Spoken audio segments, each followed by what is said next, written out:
Right,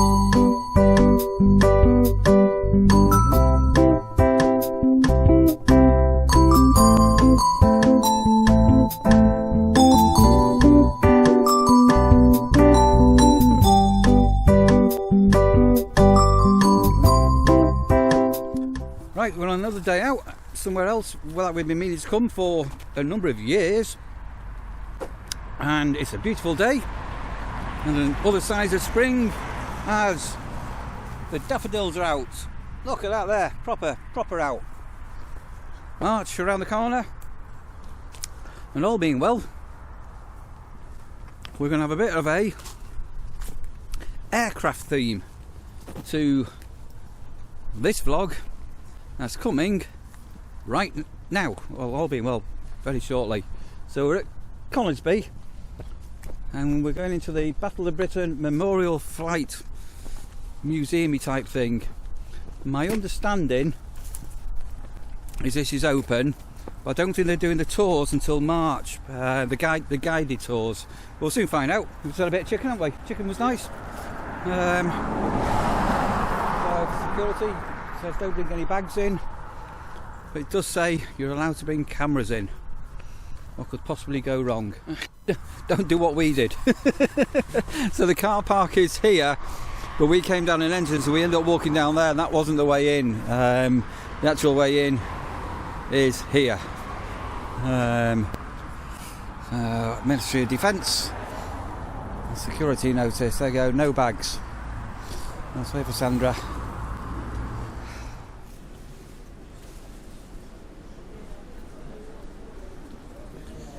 Right, so we're booked in for a tour in half an hour. Oh, that's smart, isn't it? Look at that. Wow. Look at that. Right, so there are toilets and a little cafe here as well.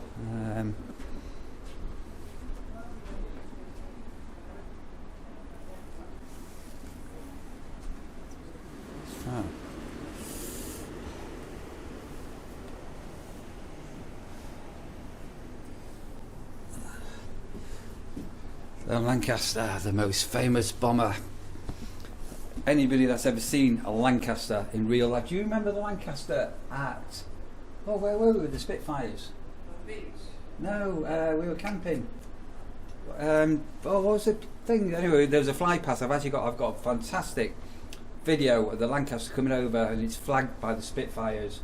But unfortunately, there was quite a nasty Spitfire crash last year. Pilot died. So some things I believe are not flying as such, but yeah.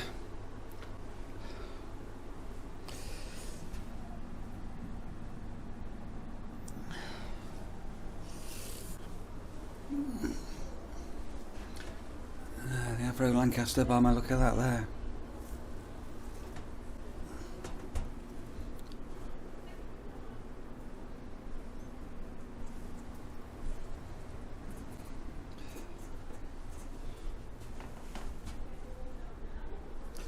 Spitfire.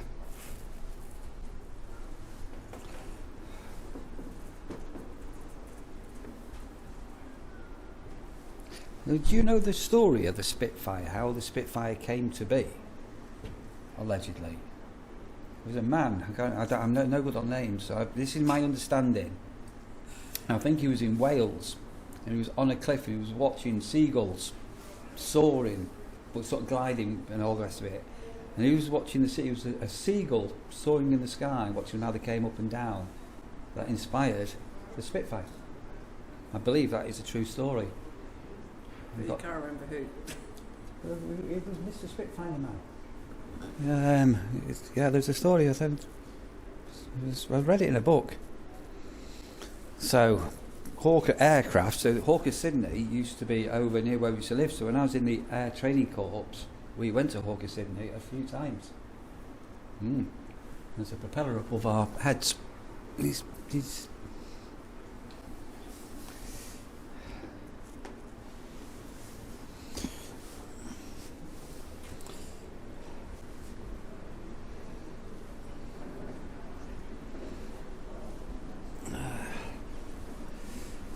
incredible, isn't it? 100,000 RAF Force for Royal Flying Corps been killed in service.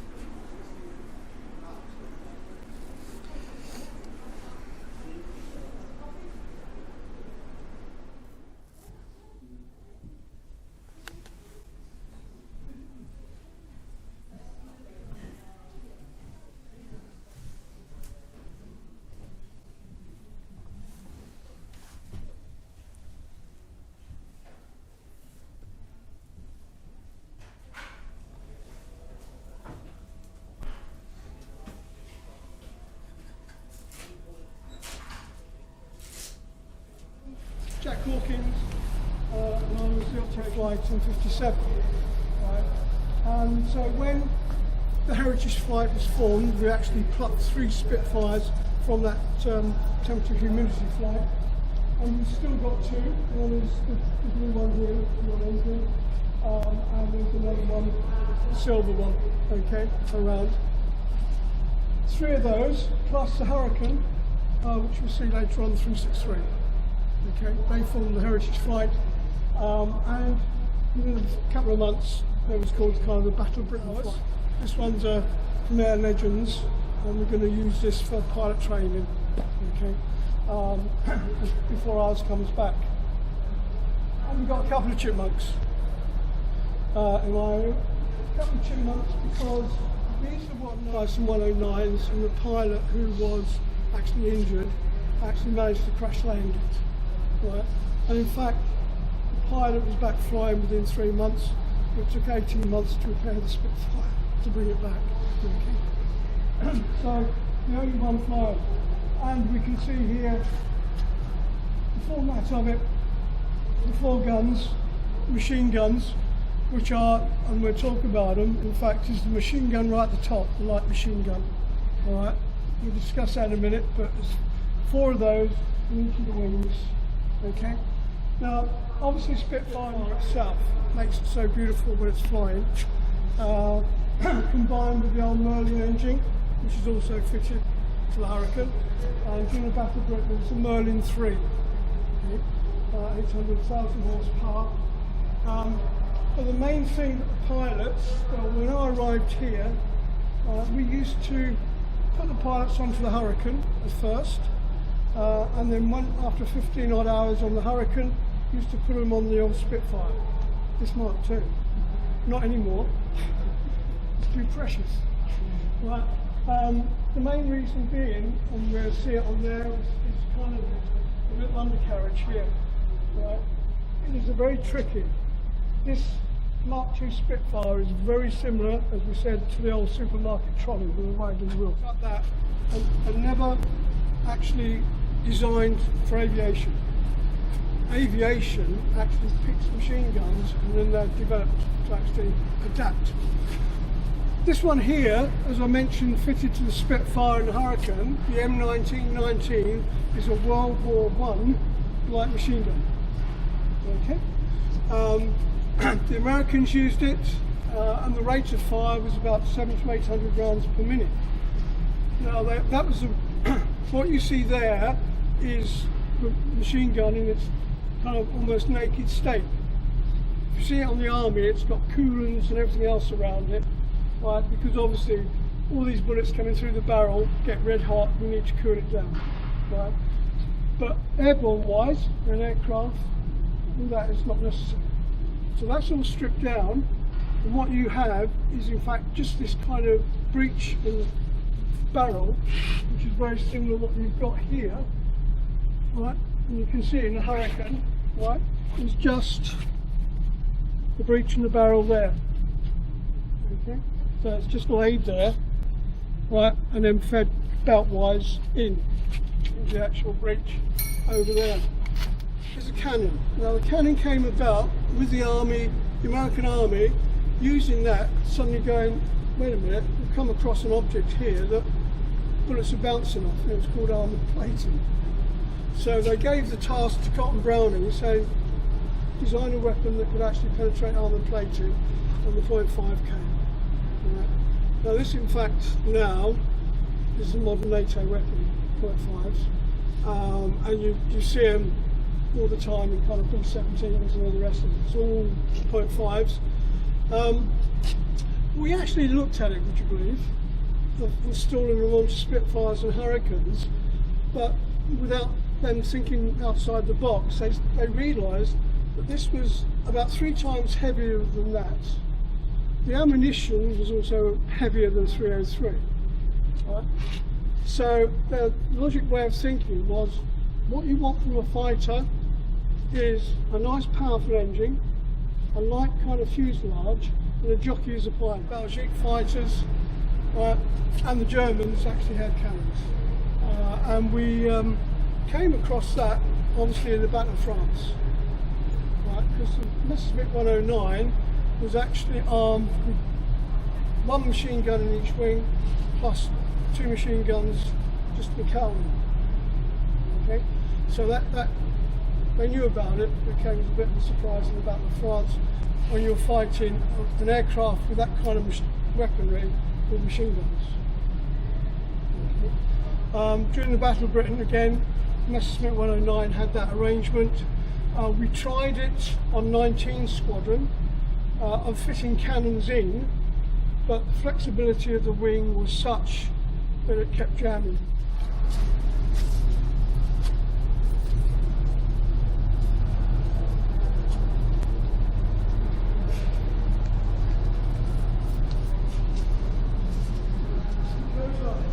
We didn't have a transport command. The Americans never really had a logistic command. And in fact, the first paradrop into mainland Europe was in 1942 at the Grunewald radar site, and it was done at the back of Whitney bombers. They could carry 10 paratroopers. 2 years later, D-Day, 20,000 paratroopers descended onto Normandy. What the Americans did, because as I said they had a problem with logistics, was they looked around like we do today at any civvy airline or aircraft that they could adapt. And of course, the one that came to the fore was the DC-3. The DC-3, exactly the same as that, but military-wise, they did a few major alterations, which was Brindisi, which is on the heel of Italy, now unfortunately famous for the refugees coming in from the Med, to a carrot field 100 miles south of Warsaw. And the reason it did that trip, Operation Wildhorn, was to pick up bits of a V2 that had come out of Pullenwinda, gone rogue, Polish resistance had picked it up, and then reformed Whitehall, London, and we sent it to Dakota all that distance. And in the carrot field. BBMF, we actually went and visited the carrot field about 15, 16 years ago, went there, via an air show, to this village, and in fact the resistance to that.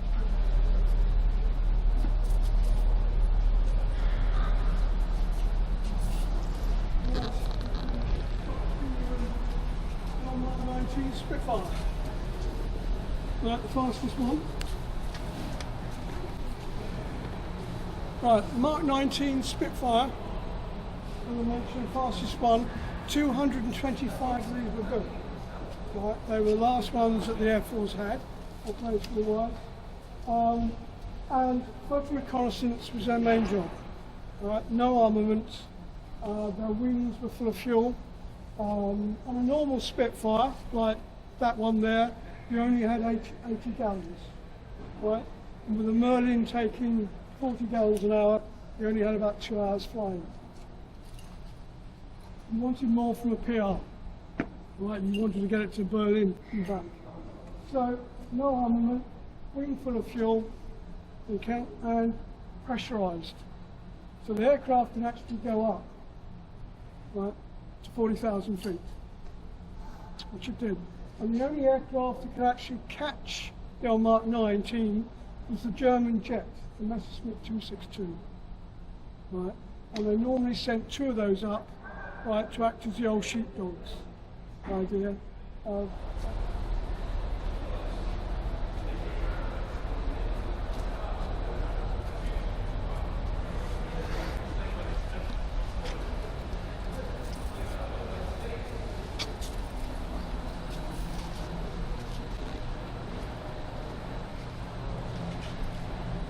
as I said, it is a biplane, as good as. The bomber will always get through, which we'll talk about obviously when we get to the Lancaster and things like that. The fighters were in short supply, mainly because, would you believe, the Air Force and the powers to be, Air Ministry and that, just across the water was France. France then had the biggest military, right, almost in the world. And they could not see, would you believe, how bombers could actually get across France and bomb it, basically, us. Right.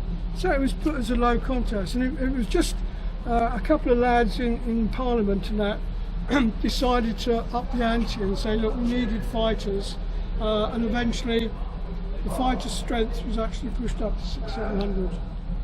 Okay. And this was put out, what we called specification of requirements. It was put out to industry, always had a Hurricane on the nose. And the reason for that was when you're crossing the pond, you need an aircraft carrier. Obviously, the more cover you've got, air cover you've got, the better. If you don't, then what they did, these merchantmen had the old Hurricane there, so when the Focke-Wulf 200, the Condor, Reconnaissance aircraft used to come in, they would catapult one of these off. Okay. Pilot-wise, Air Force volunteered, the Navy would eat it. Right. The thing was, if they were in the middle of action, if you were 300 miles from land when you were fired off, then you couldn't make it to land, you had to land on the water. That's the parachute.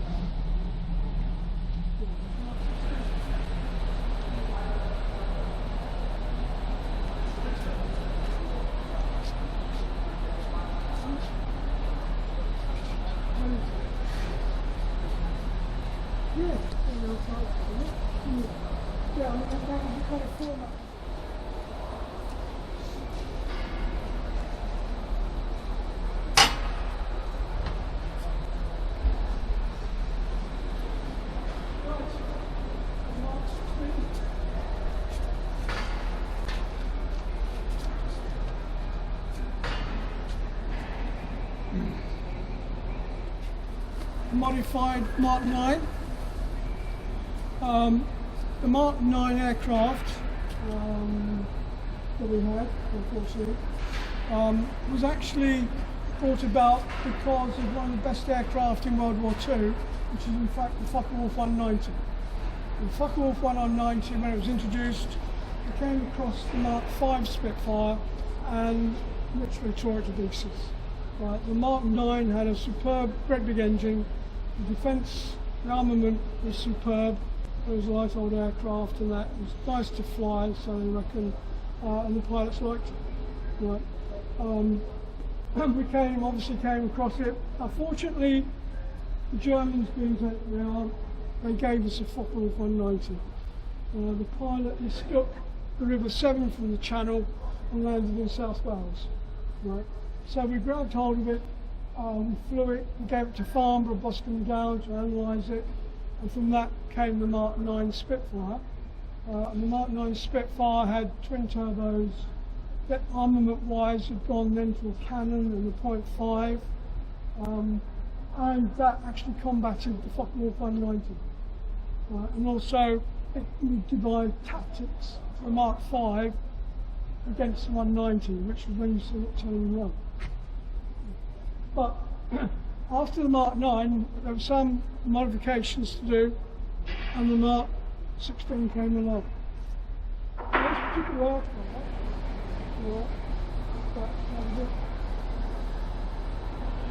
that. Okay, that's all fighter command. Let's talk about bomber command. As you go past, you said there's pictures here you'll see of the before there's some more down here. You'll see the state of it. It was also used in the Battle Britain film as well. Converted to the Mark II.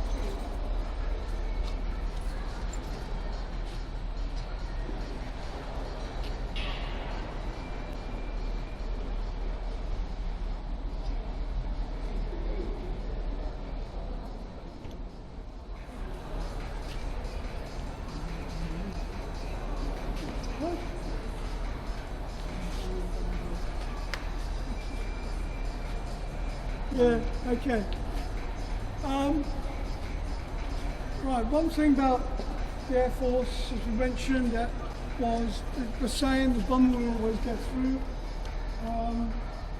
And the Air Force basically pushed all its money and assets towards the bombers because that was the thing, because they still had the mentality of World War I with the Zeppelins coming across and bombing, and in their view that was going to happen. The bombers we had initially were kind of all medium-sized bombers, changing-sized bombers, and they were up to what they thought the job. However, from the start of World War II, all they'd been used to was flying at daytime. Right? They did most of their training at daytime because there was no on night time. Although they'd practiced navigation, as far as they were concerned, if they were going to bomb something, they wanted to do it at daytime so they could see it to bomb it. Right? There was no way at night time, they didn't have the equipment, right, to actually get from A to B, right, and bomb, unless they could visually see it, which in a lot of cases never happened. Right? So everything was daylight bombing. The Blenheim, the Whitleys, Hampden, right, and of course during daytime, as we all know, the Blenheim squadrons and the Wellington squadrons and my old Squadron 9 squadron were kind of decimated by the Spitfire 9s. Because the armament of these bombers, as far as they were concerned, were just kind of single machine guns. And all that stuff. Those 125,000, right, which included lads in training and all the rest of it, 55,700 were killed. Another 20,000 were POWs or injured. Now then, it's hard to believe that the actual rate of attrition and things like that in bomber command is worse than World War I. When you're talking numbers, right, percentage-wise of lads killed and injured and things like that, it's worse than World War I. You suddenly realise what? Yeah. And World War I, we're talking about millions of lads in action, right, and the casualties they say are horrific. But percentage-wise, the lads that were killed, the lads that were in action, were smaller than what bomber command right there. Then the navigator, right, coming through. Then you've got the main spar, right, and just behind there is the actual wireless operator. Okay, so that one's there. And you've got the wireless operator just behind the old 1154, 55. Okay.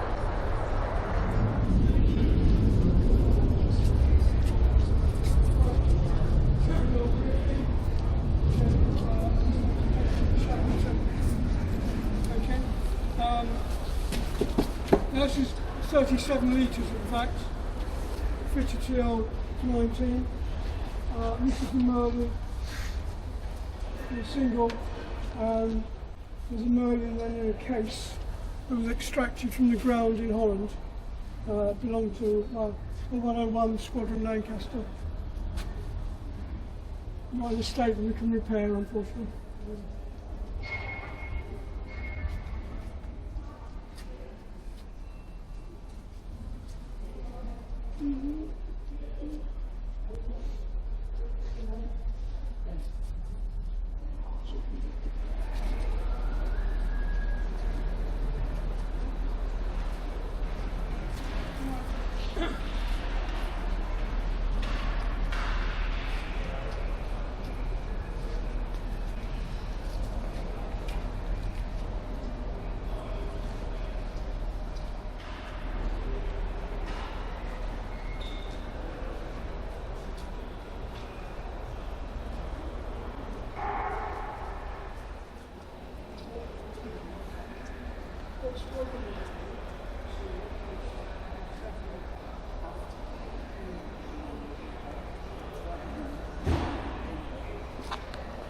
By the time here, what we're the Timbrook here, the Royal Australian Air Force, on the side as we go past. I'll explain the decors that we'll just put a little more on this one. Right, you can see here 102 feet. Each of the wings is fitted with 3 fuel tanks, right, 100, 300, 600. So you have 1,000 gallons of fuel on each side. The bomb load there, the average bomb load Lancaster is 12 to 13,000. So you went to war basically sitting on bombs with up to 1,000 gallons each time. Okay. So the environment is not conducive to having a smile on your face all the time. Basically the Lancaster is built around the bomb bay. That's what Chadwick wanted, the bomb was having. Right, the rear turret here, it's not what Harris wanted actually. Harris spent ages trying to get .5s at the back, and would you believe 20mm cannons in the upper. Right, that was eventually achieved with the Avro Lincoln, which came after the war. Right, although during the end of the war, towards the end of the war, we had what was known as a Rose turret, which did have .5s. They were fitted with 49 squad and a few others, with some radar and all technology. But the majority of people had the 303. Most people thought that was okay, the 300 yards, like 4 machine guns like that. Then basically, if the gunner saw it first, the fight was finished. If the fighter saw it first, which is normally the case, then the lag was finished. Storage. What you've also got is all the ammunition for this turret came where the middle especially if you're going to touch the barrel, if you touch the machine guns. Your hands will then freeze to it. So yeah, position wise there. As I said, with that kind of turret you will not wear a shield.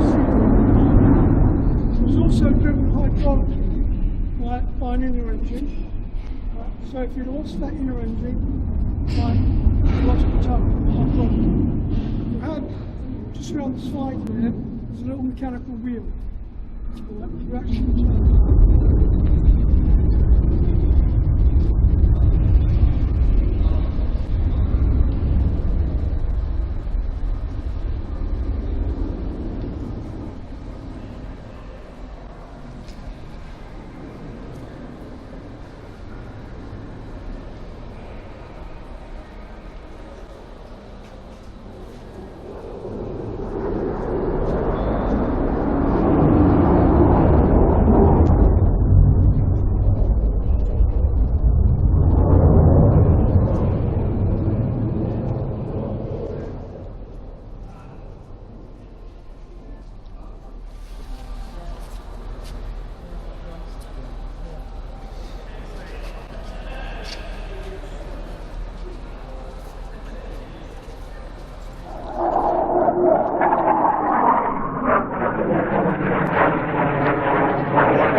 Flying above.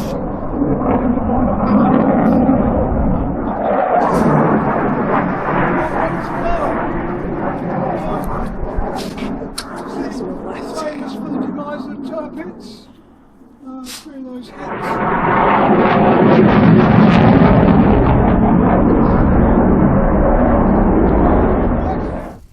Right, and the idea of that is not to hit the target, but just to miss it. So it takes away all your foundations, okay, especially on the old viaducts, okay, and if you look at YouTube, you'll actually see the first one to be dropped, the BBMF viaduct, and then you look at it back on the salt, and everyone had been trying to drop a conventional on top of the target. We've got holes upon holes, and they were told, no, don't go for the target, just miss it. And sure enough, you'll see the thing fall away, you'll see a little puff, mega drag, and all of a sudden, woof, and then you see an aftermath, and the whole thing, foundations collapsed, and the viaducts collapsed. Okay. So those things there, Grand Slam put together across the road, Woodall Spa. Okay, and they had a couple of them as gate guards after the war. One was at Scampton, one was at Cape Lindsay, and they discovered they still had purple. So there is a cafe as well. So we're just having a cappuccino. What you got Pepsi? You got Sandra? Not drinking as well. Very interesting. Anyway, we'll finish off shortly. So you may have heard as we were, sorry, what are you doing, Sandra? Filming inside that tour, the plane's taking off. And I said, if they're taking off, they're probably going to land. Anyway, we've come to the viewing park, car park, and we've just managed to capture a couple of jets coming in. So oh, there's one over there, something's happening. So I'm going to insert a couple of clips coming up now. I don't know what they're going to be like, so I managed to have my camcorder with me, and I managed, I think, to get a couple of planes landing. Have a watch of this.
So I hope you just enjoyed those few clips of what we're witnessing. Again, the car park's really busy, as you can see, and so the planes sort of took off from here and they were all coming in down there.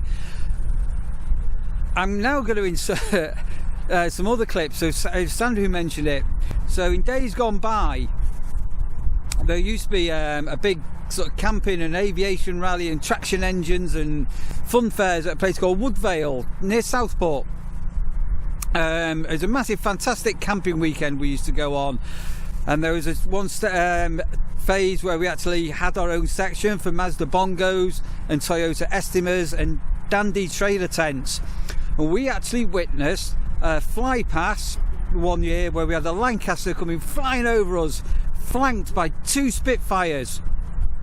So I'm going to go and download and try and find these clips from years ago. You'll see a very young Sandra, you'll see a very young Lee, Lucy and Hannah, Rasha and Sky, our other dog, and everything like that. But look out for this. If you've never seen a Lancaster in real life and flanked by the Spitfires, look out for these clips coming up. I'm going to insert them now.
So I hope you enjoyed that one. I'm getting in the car, got the engines on. It is very, very, very, very, very cold. We've had a few hours out there actually, haven't we? It's been quite good. Have you had a good day, Lee? Yeah. Would you do that again? Yeah, yeah. Really good, a really informative tour. Definitely well worth a visit. So one of the highlights, I don't know whether you picked up, was the Dakota planes. Though those that watch Buffalo Airlines on, well, I've been catching up with it on YouTube. I was fascinating to see a Dakota so close up, especially been watching that program where they're actually still in commercial use even today, which is quite amazing all these years on. Anyway, look after yourselves, take care, keep smiling, say ta-ra. Ta-ra. Say ta-ra, Lee. Are you there somewhere? Are you there? Goodbye, says Lee. And all being well, another vlog coming your way very, very soon.